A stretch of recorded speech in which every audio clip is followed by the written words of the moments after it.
Jack Roberto update. Congrats kay Jack. Nakatanggap ng Achievement Award. Ang dalawa yan. Philippine Look Awarding Ceremony. Safety gear.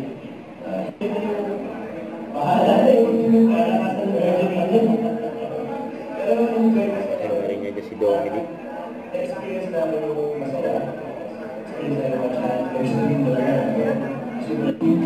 Congrats kay Jack. Ni Jack yung Achievement Awards niya. Team Wiltec. Ay mga kasama ni Jack sa awarding ceremony ng Philippine Look.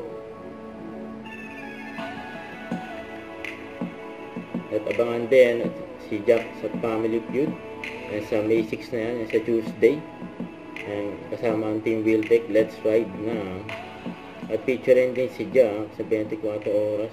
From anti-silos to self-love, trabaho at negosyo ang priority round ngayon ni Jack Roberto. Bibida sa upcoming series na My Father's Wife. Ayan, abangan yan, series ni Jack.